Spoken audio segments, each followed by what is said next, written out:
It was a morning like any other, yet there was an uneasy weight pressing against her chest as she brewed her coffee. Today wasn't just another ordinary day. It was the 10th anniversary of their marriage, a milestone she had been quietly dreading. She looked around their meticulously maintained home, the furniture gleaming, the flowers fresh, and the curtains drawn to let the soft sunlight spill across the living room. On the surface, everything seemed perfect, almost too perfect, but her instincts had been whispering for weeks that something was off. She had noticed it in the subtle things at first, the quick glances at his phone, the hushed whispers when she entered the room, the casual, almost rehearsed excuses for why he was suddenly busy. Then there was his mother, always a little too eager to help, always a little too present at the wrong moments, smiling that carefully practiced smile that hid more than it revealed. Her husband, David, was pacing as usual, muttering about the preparations for the anniversary party. "Everything needs to be perfect," he kept saying, running his fingers through his hair. His eyes darted toward her now and each time she felt a chill that ran deeper than any ordinary suspicion.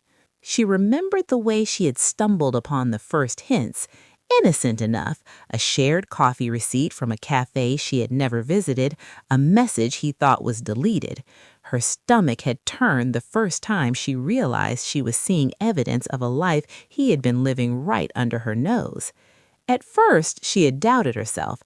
Perhaps she was being paranoid. Maybe it was nothing. But the unease wouldn't let go.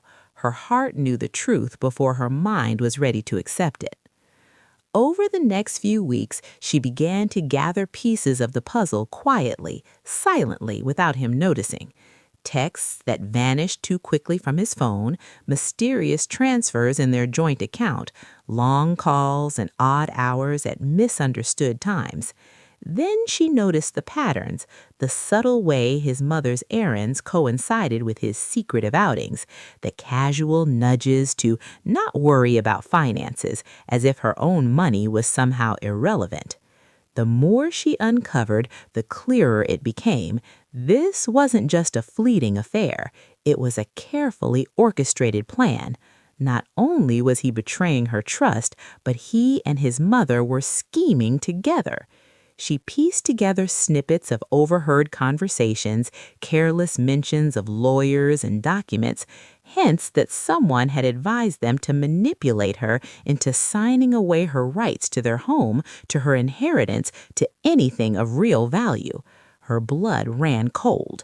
They weren't just cheating, they were plotting to strip her of everything she had worked for, everything she had earned, everything that made her life her own. She felt a surge of fear, yes, but it was quickly replaced by clarity. Panic would help them, not her.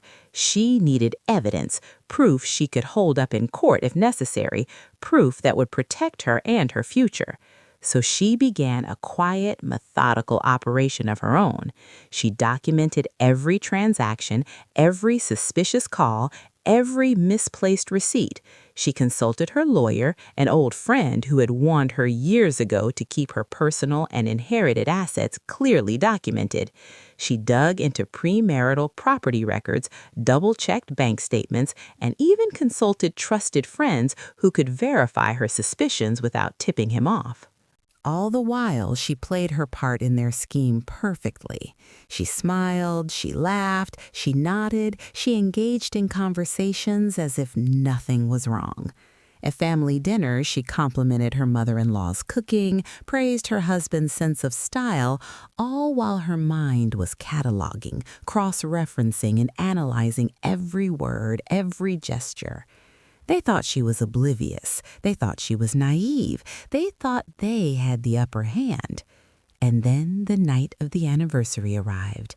The house sparkled, the lights dimmed to create a romantic glow, and every guest she had reluctantly invited, including business associates and distant relatives, was present.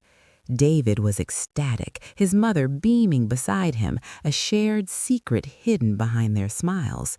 They believed the stage was set for their victory, for the final humiliation. They imagined her shocked, cornered, forced to surrender her rights, her dignity, her future. But she had prepared her own stage.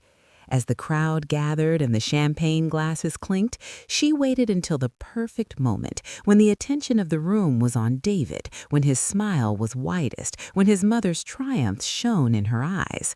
Then she calmly called out, "Before we toast, I have something to share." There was a hush. A few eyebrows rose. David's smile faltered, a subtle twitch in his jaw. His mother's gaze sharpened, calculating the threat, but underestimating the weapon she now wielded. With measured precision, she began to lay out the evidence, a collection of messages, transfers, and documented transactions that traced the affair and the financial manipulations. Each revelation landed like a hammer strike. Every lie they had told, every secret meeting, every planned humiliation now had concrete proof behind it. Gasps filled the room as she detailed the affair, the loans taken in her name, the purchases made to fund a secret life. Friends whispered among themselves, some nodding knowingly, others shocked at the audacity. She didn't shout, she didn't cry, she simply presented the facts with cold, unwavering clarity. And then, with a calmness that belied the storm she had endured for months, she concluded, "And because of this, all assets, all properties, all rights remain mine. You will find that I am not the one who will be leaving this house or signing anything away." David was pale, his mouth opening and closing like a fish out of water. His mother, who had been so confident in her victory, now looked like a cornered animal. Her previous arrogance dissolved into panic and disbelief. Their years of scheming, the late-night planning, the whispered promises of manipulation, it had all crumbled in an instant. The evening ended with whispers and uncomfortable glances. Guests slowly left, some offering discreet congratulations, others silent but supportive nods. She gathered her documents, her evidence, and stepped into the car she had parked outside, leaving the house that had once been a battlefield, now a stage for her triumph. She wasn't just leaving a home, she was leaving behind manipulation, betrayal, and a marriage built on deceit. The drive to her inherited beach house felt surreal. The sound of the waves, the scent of salt in the air, and the gentle sway of the palms as she approached the property, it was all a stark contrast to the tension, the lies, and the calculated cruelty she had endured. Here she could breathe. Here she could plan. Here she could finally live on her terms. As they unpacked her belongings and set down the final box in her new office space, she allowed herself a quiet smile. This was the beginning of something she had longed for: independence, security, and the freedom to build her dream life. She was no longer defined by the betrayal or the schemes of those who had underestimated her. She was defined by her resilience, her intelligence, and her refusal to be silenced or subjugated. Her phone buzzed, a message from a trusted friend. "Congratulations, you did what they never expected. Time to start your new life." She replied with a single word: "Finally."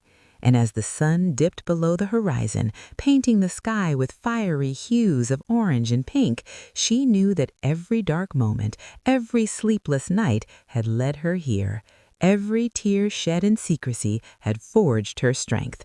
And the best was yet to come. The next morning, the salty breeze of the beach house filled her lungs as she stepped out onto the deck. The ocean stretched endlessly before her, its waves rolling in a rhythm that seemed almost therapeutic, almost like it had been waiting for her to arrive. She let her bare feet sink into the warm sand, closed her eyes, and allowed herself a deep, grounding breath. This was hers, completely and undeniably hers. No manipulation, no betrayal, no schemes could touch her here. Her first order of business was reclaiming control over her life in a practical sense. She had always dreamed of starting her own business, something that combined her love of design with her passion for creating memorable experiences. The anniversary ordeal had only sharpened her resolve. She opened her laptop, sipped her coffee, and began mapping out a plan. She knew she needed more than just inspiration. She needed structure, strategy, and a way to ensure her finances were untouchable. Emails were sent, calls were made, and contracts reviewed. She was meticulous, double-checking every clause, every condition, every small detail. In the past, she had let trust guide her, sometimes blindly, and it had cost her dearly. Now she relied on evidence, documentation, and clear boundaries. Her mind worked like a finely tuned machine, plotting, organizing, and forecasting with an intensity that was almost exhilarating. Days passed quickly. She spent mornings walking along the shoreline, letting the waves wash away the last vestiges of anxiety, and afternoons buried in research, learning marketing strategies and connecting with mentors she had once admired from afar. She even began hosting small creative workshops from the beach house, inviting a curated group of locals and entrepreneurs. Word spread quickly, and soon her little venture, initially just a concept sketched on a notebook, was gaining traction. Meanwhile, the world she had left behind continued to spin. David had retreated into silence, the weight of humiliation pressing on him in ways he hadn't anticipated. Rumors had begun to spread among mutual friends and family members about the revelations at the anniversary party. Her mother-in-law's carefully maintained image was crumbling, and the allies she had assumed would always support her were quietly distancing themselves. For the first time, she realized that the shock waves of truth often traveled faster than lies ever could. She didn't gloat, that wasn't her style, but she allowed herself quiet satisfaction, a private acknowledgement of victory. In her office, overlooking the sea, she kept a small notebook where she recorded her daily progress, her accomplishments, and sometimes even brief reflections on the betrayal she had endured. This journal became both a roadmap and a sanctuary. Each entry was a reminder of her resilience, a record of how far she had come and how far she could still go. One evening, as the sun dipped low, casting golden streaks across the water, she received an unexpected message from an old friend in the city. They wanted to collaborate on a new venture, something larger than anything she had attempted before. It involved design, experiential events, and even philanthropic elements.